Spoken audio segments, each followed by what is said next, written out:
आप देख रहे हैं रेड 9 टीवी का स्पेशल सेगमेंट। निगम चुनावों का महाकुंभ लगातार जारी है। वार्ड में पूर्व में जीते हुए पार्षदों की पाठशाला लगातार हम जनता के सवालों को उजागर कर रहे हैं और जवाबदेही मांग रहे हैं उन पार्षदों से जिन्हें जनता ने स्वयं चुन के पिछली परिषद में नगर निगम के गलियारों तक पहुंचाया था। इसी श्रृंखला को आगे बढ़ाएंगे। हमारे बीच मेहमान के तौर पर मौजूद हैं वार्ड क्रमांक 60 विधानसभा क्षेत्र क्रमांक 3 रानीपुरा के पूर्व के कांग्रेस के पार्षद रहे अंसाफ अंसारी। हम आपका बहुत बहुत स्वागत करते हैं। धन्यवाद। वार्ड आपका वर्तमान में महिला हो गया है साहब। आप 2 बार से लगातार पार्षद रहे, अच्छा काम भी आपने किया, परंतु अब आपको घर बैठना पड़ेगा और धर्मपत्नी को चुनावी अखाड़े में, अगर आपको वाकई में चुनाव में बने रहना है तो धर्मपत्नी को चुनावी अखाड़े में उतारना होगा। तो क्या तैयार हैं? धर्मपत्नी लड़ेंगी चुनाव? बिल्कुल लड़ेंगी, क्योंकि मेरा ऐसा मानना है कि अगर मेरी पार्षद था तो एक गाड़ी के रूप में काम करता था और गाड़ी के 2 पहिए होते हैं जी। धर्मपत्नी भले घर पे रहे या पीछे रहे, या वो पार्षद बने या पार्षद के पीछे रहे, मेरे पीछे रही 2 बार, तो धर्मपत्नी का उतना ही महत्व है। और वो अब महिला, क्योंकि गवर्नमेंट के प्रोटोकॉल से सामान्य महिला सीट हुई है, तो बिल्कुल लड़ेगी और मैं उसके साथ कंधा से कंधा मिला के पीछे रहूंगा, काम करें। अच्छा, लगातार 2 बार से आप पार्षद रहे। रानीपुरा की अगर बात की जाए, तकरीबन 24,000 मतदाताओं वाला आपका क्षेत्र है और पिछला चुनाव आपने तकरीबन शायद 1200 मतों से चुनाव जीता था। भारतीय जनता पार्टी को वर्तमान में कोई चुनौती आप समझते हैं? 2 बार से भले ही आप जीत रहे हैं, पर यह है कि अब आप पीछे से मसीहा बन के धर्मपत्नी को चुनाव लड़वाएंगे, आप फ्री रहेंगे, चुनाव लड़ेंगी आपकी धर्मपत्नी?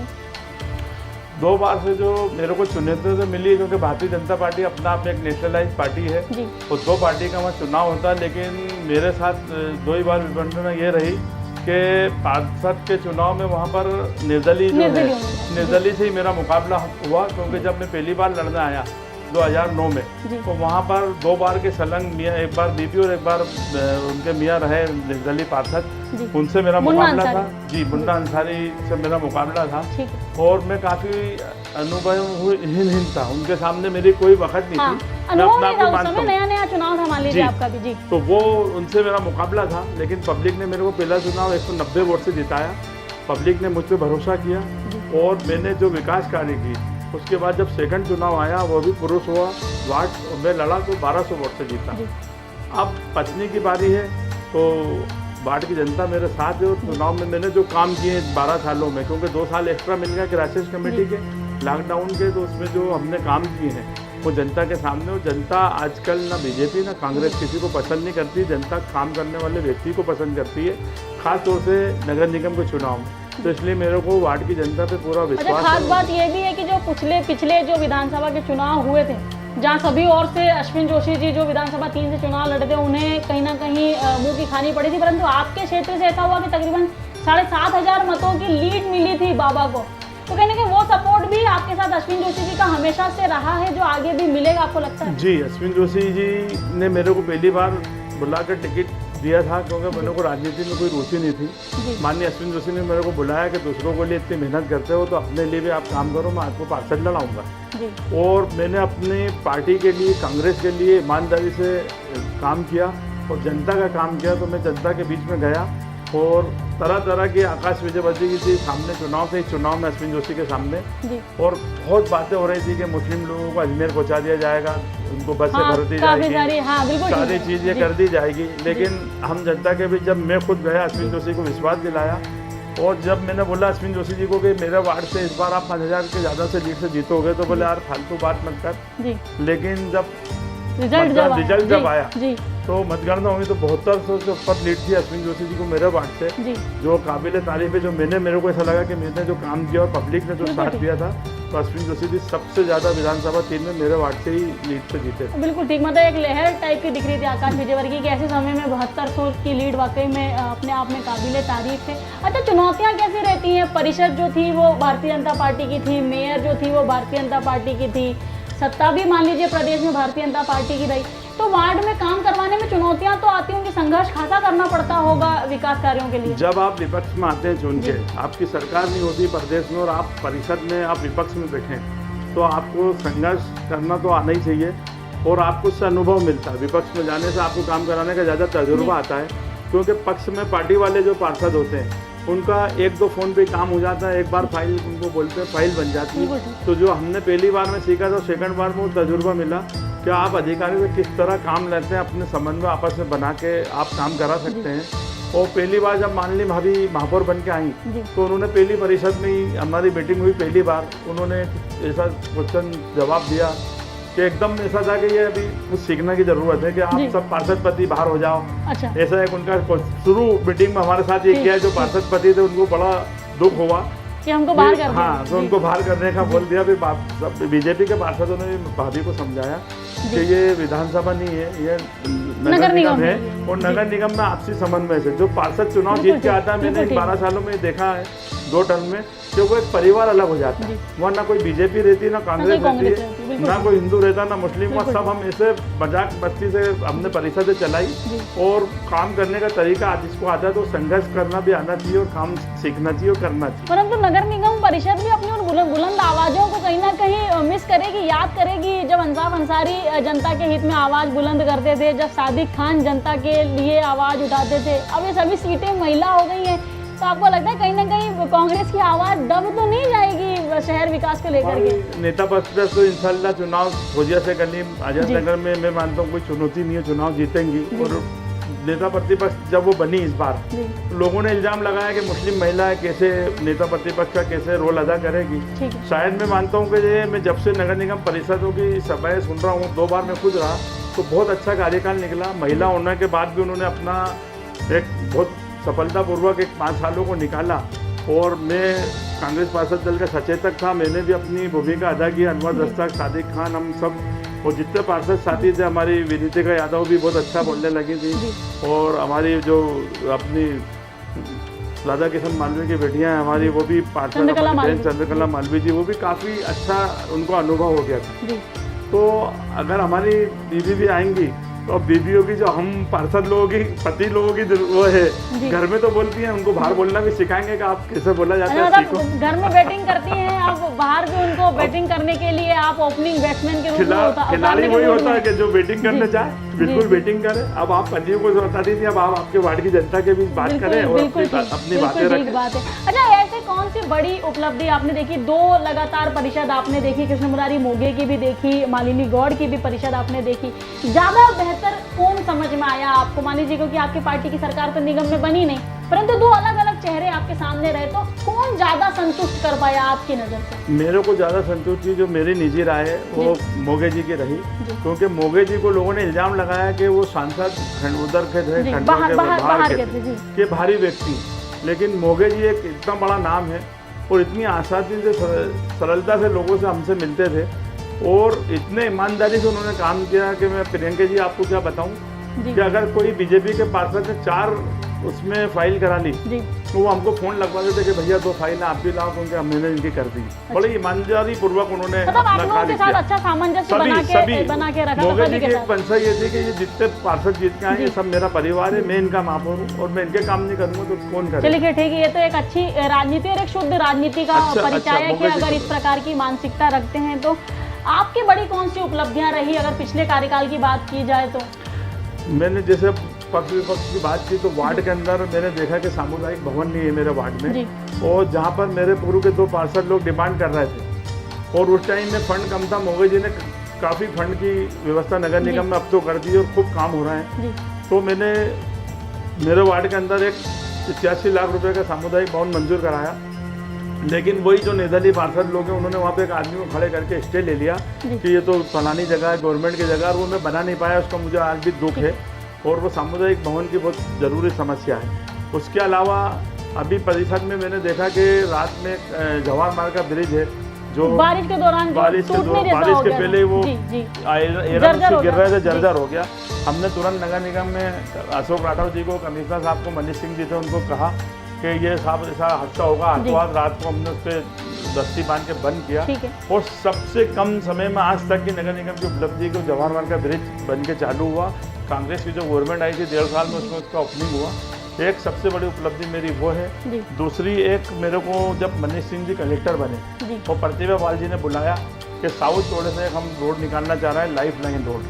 जो अपना सीधा कलेक्टर ऑफिस निकलेगा। वो तो बेहद चुनौतीपूर्ण था साउथ टोला, क्योंकि अपने आप में बहुत विषम परिस्थितियों वाला क्षेत्र माना जाता है, डरते हैं लोग वहाँ जाने से भी। कई जगह ऐसा है कि आदमी का नाम बड़ा होता है, लोग साउथ टोला सुनते थे, तो पहले था दादा पहलवान ही रहते, अब सब मेहनत लोग हैं, अपना रोज कमाना रोज खाना, काफी ईमानदार लोग भी हैं। मैंने मनीष सिंह जी से कहा कि आप वहाँ पे रिमूल ना लगाएं और ना ही वहाँ पुलिस भेजें, पहले एक बार मैं समन्वय बना दूँ। हमने घूमा, एक अपने जो थे लोधी जी जो है स्मार्ट सिटी में, और एक संतोषी मैडम का मैं जिक्र करूंगा, उन दो ही ने मेरे साथ घूम के एक सर्वे किया हमने, लोगों को वहाँ पे लिम्बोदी भेजा, फ्लैटें दिलवाए, और इतनी आसानी से वो लाइफलाइन रोड जब हमने चालू करवा दिया तो मनीष सिंह जी उसका श्रेय मुझे आज तक देते हैं कि एक पुलिस वाला नहीं आया और इतनी विवरण मतलब इतनी गंभीर परिस्थिति में आपने इन लोगों को हटा दिया और वो रोज बन के तैयार हो रही है। शायद मैं जिंदा रहूं, जिंदगी एक नियम है, आना और जाना लगा है सप्ताह में, मैं नहीं भी रहूंगा तो लोगों को याद रहेगा कि अंसाफ अंसारी ने लाइफलाइन रोड में अपना योगदान दिया और ये रोड बनवाई। बहुत बढ़िया। अच्छा, अधिकारियों का कितना सपोर्ट आपको मिला, क्योंकि अधिकारी मान लीजिए आज हैं, कल कहीं और हैं, फिर दूसरा चेहरा आ जाएगा। अगर निगम परिषद की बात की जाए तो पहले मनीष सिंह थे, मनीष सिंह जी के बाद आशीष सिंह जी आए, आशीष सिंह जी के बाद तो खैर आप लोगों का कार्यकाल भी कंप्लीट हो गया था, परंतु फिर प्रतिभा पाल जी आई और 2 साल का अतिरिक्त कार्यकाल बोला जा सकता है कि मिल गया कोविड के दौरान आपको।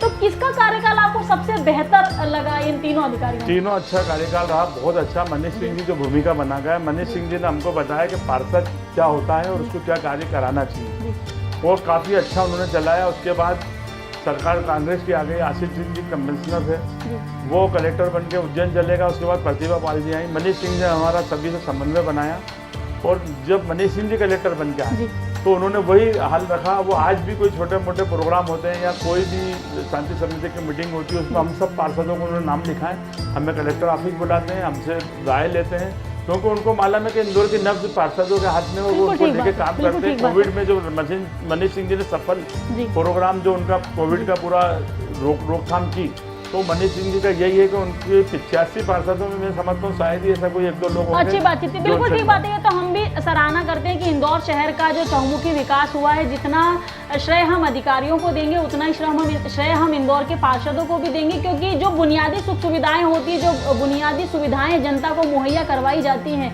जो सड़क बिजली पानी की जो बात होती है, वो वास्तव में पार्षद के द्वारा ही घर घर पहुंचाई जाती है। इसके लिए वाकई में इंदौर के समस्त पार्षद 85 पार्षद जो हैं वो बधाई के हकदार हैं। आपके वार्ड की बात करें तो आपके वार्ड में तकरीबन 40% हिंदू मतदाता भी हैं, मुस्लिम मतदाताओं के साथ साथ 60% 60-40 का रेशो चलता है। धार्मिक संतुलन कैसे बना के रखते हैं, क्योंकि आप जब चुनाव लड़के जीत जाते हैं तब ना बीजेपी कांग्रेस रह जाता है, तब ना हिंदू मुस्लिम रह जाता है, आप एक जनप्रतिनिधि हो जाते हैं, उस क्षेत्र के बेटे हो जाते हैं, भाई हो जाते हैं।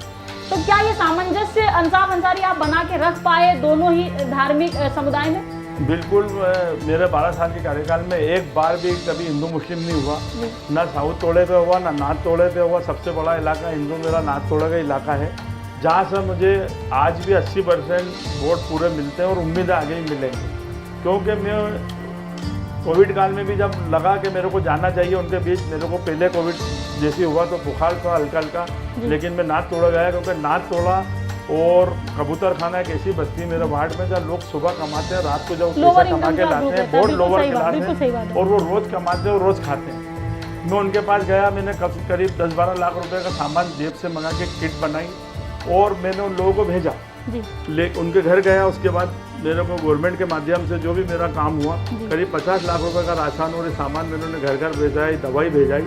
तो काफ़ी लोग मेरे को, ऐसा मेरा मानना है कि हिंदू मुस्लिम दोनों में मेरे साथ कभी ऐसा नहीं हुआ, दोनों का भरपूर मेरे को समर्थन मिला और आगे भी मिलता रहेगा। धार्मिक कार्यक्रमों में भी आप बाकायदा जाते आते हैं, हमने सुना है जब धार्मिक आयोजन वहाँ होते हैं, चाहे नवदुर्गा की बात की जाए या गणेश उत्सव की बात की जाए, तब माइनॉरिटी वालों को ऐसा नहीं लगता है कि एक मुस्लिम पार्षद है, हमारी कौम का है, हमारे समुदाय का है, ये हिंदू कार्यक्रमों में शिरकत करने क्यों पहुंच जाते हैं? कोई मजहब में ऐसा नहीं लिखा है कि आप किसी भी जगह पे शामिल नहीं हो या नहीं जाए। एक हिंदू आदमी मस्जिद भी आ सकता है, कोई रोक टोक नहीं मस्जिद में, वो उसके तौर तरीके से आए।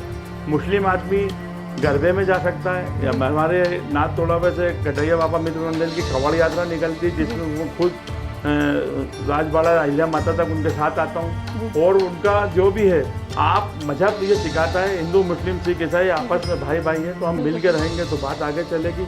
और आप उनके बीच नहीं जाओगे और वो आपके बीच नहीं आएंगे। मेरे वहाँ ईद पे काफ़ी मेरे हिंदू भाई हर ईद पे मेरे घर आते हैं, मेरे से ईद मिलने आते हैं, मैं उनको सेवइयाँ खिलाता हूँ। जब उनका दिवाली होती है मैं वहाँ जाता हूँ, राखी पे जाता हूँ। मुझे राखी बिल्कुल बहुत ज़्यादा बहनें भाई मानती हैं, राखियाँ बांधती हैं। तो ये एक मज़हब जो है बिल्कुल एक इस्लामिक तरीके से मैं उनके बीच रहता हूँ, और वो भी मेरे को मानते हैं कि भैया इनको टीकी नहीं लगाना, ये मुसलमान है। मैं जैसा मेरे धर्म में होता है वो उसका कभी मेरे को परेशान नहीं करते, और मेरा साथ कंधे से कंधा मिला के देते हैं, दो ही समाज के लोग। चलिए, अच्छा है। आगे क्या प्लानिंग है, क्या योजनाएं हैं, वार्ड में कौन से काम रह गए? खास तौर पर अगर इंदौर की बात की जाए, समस्त 85 वार्डों की बात की जाए, तो भले कितने ही बड़े बड़े दावे करते हो इंदौर नगर निगम या भारतीय जनता पार्टी, परंतु आज भी इंदौर के या तो घरों में नर्मदा का कनेक्शन नहीं है, नर्मदा का कनेक्शन है तो पानी कम आता है, पानी जो कम आता है उसमें भी गटर वाला बदबूदार पानी शुरुआती दौर में 8 से 10 मिनट तक गंदा पानी आता है। तो पानी की किल्लत जो है वो जस की तस आज भी अभी भी बनी हुई है। क्या कारण है कि आपके क्षेत्र में भी ये समस्याएं हैं? जी, मेरे वहाँ पानी की समस्या तो है, गंदा पानी, क्योंकि लाइन काफ़ी पुरानी हो चुकी है और उसके लिए मैंने प्रस्ताव भी बनाया। और अभी जो नई लाइन डल रही है, संजय श्रीवास्तव जी हमारे निगम के अधिकारी BHE के, उनके माध्यम से काफ़ी हद तक उसमें मैंने मतलब काम किया है, और आगे भी ज़रूरत है, क्योंकि पूरी लाइन एक साथ नगर निगम भी एक वार्ड में नहीं बदल सकता, क्योंकि मैं जानता हूँ कि करोड़ों रुपए लग जाएंगे। तो जहाँ प्राथमिकता है कि जहाँ ज़्यादा गंदा पानी आता है वहाँ हम गंदे पानी की समस्या में लगे हुए हैं। और वार्ड के अंदर जो सामुदायिक भवन, क्योंकि मेरा पुराना इंदौर में वार्ड है, और मुझे दुख है कि मेरे वार्ड में आज भी एक भी गार्डन नहीं है, एक गार्डन नहीं है और जगह बहुत कम है। तो वहाँ पर एक सामुदायिक भवन की जो ज़रूरत है, मेरे को 2 या 3 सामुदायिक भवन जो समाज के लोग आप बोल रहे हैं, तो आगामी चुनाव में वो इंशाल्लाह पब्लिक मुझे जिता के भेजेगी तो मैं वो सामुदायिक भवन बनवाऊंगा। अच्छा, पीने की पानी आपको लगता है 5 साल, जो अगले 5 साल अगर जनता अवसर देती है तो आप घर घर जल, घर घर नल का काम करवा पाएंगे? जी, अभी भी 80-90% लोगों को घर घर नल तो हैं, लेकिन जो 10% 20% हैं उनको भी नई लाइन से नर्मदा की देना है। कुछ तो लोगों के भी इसमें ये है कि खामियां हैं कि नई लाइन से वो लेना इसलिए ले चाहते हैं क्योंकि उसका बिल आएगा, उसका पानी का चार्ज लगेगा। पुरानी लाइनों में मालूम नहीं पड़ता कि इसका कनेक्शन है क्या है, तो वो हमने लोगों को जागरूक किया। जैसे कचरा शुल्क काफ़ी हमारे वहाँ भर रहा है, लोग टैक्स भरने के लिए जागरूक हुए, क्योंकि उसके ऊपर में नगर निगम काम भी बहुत कर रही है। तो अब नल कनेक्शन के भी ऐसा है कि लोग अपना बिल भरें और नई लाइन से लेंगे तो गंदे पानी की समस्या भी दूर होगी। अगर हम निगम को कुछ देंगे तो हमारे को भी अच्छी चीज़ मिलेगी। तो ये मैं लोगों को जागरूक करूँगा, नई लाइन अधिकारी से डलवाऊंगा और उसके बराबर लोगों को कनेक्शन उसमें दिलवाऊंगा विधिवत और पानी पहुँचवाऊंगा। अच्छा, आपका पसंदीदा कैंडिडेट दिया है कांग्रेस पार्टी ने? मेयर प्रत्याशी के रूप में संजय शुक्ला वर्तमान में विधायक भी हैं, एक बड़ा नाम है कांग्रेस पार्टी का। लगता है कि अब जो ये इतने समय की बंजर भूमि है उस पर उम्मीद की कोई किरण नजर आती है आपको संजय शुक्ला को देखते? जी, संजय शुक्ला एक बहुत हंसमुख चेहरा है और संजय शुक्ला अपना आप में एक ताकत है। श्याम रणभेद सभी उनके पास है, मौजूद है। पिछला चुनाव हम लड़े थे, अर्चना जायसवाल जी जो मेयर का चुनाव लड़े इंदौर में, वो ऐसा चुनाव था कि हमको महापौर की तरफ से कौन से कैंडिडेट बिठाना है कल सुबह मतदान और आज तक मालूम नहीं था, कोई तैयारी नहीं थी। और संजय शुक्ला जी एक ऐसे अपना आप में एक उनका आर्ट है, उनकी कला है कि उनकी जो टीम काम करती है, जो विधानसभा में काम कर रहा है, जो उनका स्टाइल है, जो लोग उनके दीवाने हैं। और हम जैसे लोगों को अगर वो प्रत्याशी जो पार्षदों के टिकट दिला रहा है और लेके साथ चल रहा है, अभी से हम लोगों से बिल्कुल कोऑर्डिनेट कर रहा है, क्योंकि उनका ये सोचना है कि मेयर में उनका टिकट फिक्स हो गया है। और जो 15 कांग्रेस पार्षद सिंबाल में लड़े थे उनका वो टिकट बिल्कुल देने के मूड में है। संजय शुक्ला जी से मेरी बात। चलिए ठीक है। अच्छा, हमें ना एक बहुत महत्वपूर्ण आखिरी प्रश्न आपसे पूछना चाहते हैं कि ज़्यादा से ज़्यादा क्वांटिटी में परिषद में पहुंचे कांग्रेसी, क्या इसके लिए कोई विचार मंथन कांग्रेस पार्टी के द्वारा किया जा रहा है? जैसे मान लीजिए आप भी चुनाव लड़ सकते हैं, आपकी घरवाली भी चुनाव लड़ सकती है। शेख हलीम की अगर बात की जाए तो शेख हलीम स्वयं भी चुनाव लड़ सकते हैं, उनकी घरवाली भी चुनाव लड़ सकती है। तो ऐसा कुछ एजेंडा क्यों नहीं तैयार कर रहे हैं कि ज़्यादा से ज़्यादा क्वांटिटी में क्वालिटी वाले लोग जो हैं वो निगम परिषद में कांग्रेस की ओर से पहुंचे, ज़्यादा से ज़्यादा संख्या में? देखो, निगम चुनाव एक ऐसा कि कार्यकर्ता का चुनाव, मेरा ऐसा मानना है, कार्यकर्ता भिड़ के विधानसभा में, लोकसभा में पार्टी के लिए लड़ता है, वो काम करता है। तो अगर एक वार्ड से 2-2 लोग, जैसे मैं मेरे वार्ड से 60 नंबर से बीबी को लड़ा दूँ, मैं और चले जाऊँ, अलीम भाई 2 वार्ड लड़ तो सकते हैं, मालिक की तरफ से हम सक्षम भी हैं। और अपने आप में एक जैसे अनवर दस्ता के 2 वार्ड से लड़ सकते हैं, सादिक भाई हैं। मगर नहीं, हम इसलिए कह रहे हैं कि आप लोगों की जैसे लोकप्रियता है तो ऐसा नहीं हो सकता कि 2-2 लोग चुनाव लड़े ताकि ज्यादा क्वांटिटी में लोग कार्यकर्ता के साथ बेईमानी होगी। कांग्रेस से सक्षम कार्यकर्ता भी है, कुछ गरीब भी है। हम ऐसा क्राइटेरिया बनाएं कि जो गरीब कार्यकर्ता है और जनता के बीच हमेशा रहता है उस वार्ड में, उसको लड़ाया जाए और उसकी मदद हम सब मिलकर करें। चलिए ठीक है। तो क्या आपको लगता है कि इस इस बार संख्या बढ़ेगी? पिछली बार 15 थी प्लस 2 निर्दलीय हुए तो 17 हो गई, तो क्या लगता है इस बार आंकड़ा कहाँ तक पहुंचेगा? कांग्रेस पार्टी का? बहुत अच्छी, वो तो क्वांटिटी में सम्मानजनक हो जाएगा, सम्मानजनक भी होगा और मेयर भी हम जीतना है, क्योंकि अभी तक का हाल ये है कि सामने तो कोई कैंडिडेट नहीं है, तो इस बार निगम में सम्मानजनक स्थिति में कांग्रेस रहेगी। चलिए, ये तो थी हमारी वार्ड क्रमांक 60 से पूर्व में पार्षद रहे अंसाफ अंसारी से विशेष चर्चा। क्या निगम में दोबारा पहुंचेगी कांग्रेस की सरकार? क्या फिर से कांग्रेस सत्ता में होगी? इंदौर नगर निगम में काबिज? क्या ज्यादा संख्या में, भारी संख्या में निगम परिषद में पहुंचेंगे कांग्रेसी? क्या होगा वार्ड क्रमांक 60 का भविष्य? क्या अंसाफ अंसारी अपनी धर्मपत्नी को टिकट दिलवाने में होंगे कामयाब? क्या 60 नंबर में वापस से अंसारी की खुलेगी किस्मत? ये आने वाला वक्त बताएगा। बहरहाल मुझे दे दीजिए इजाजत और बने रहिए रेड 9 टीवी के साथ।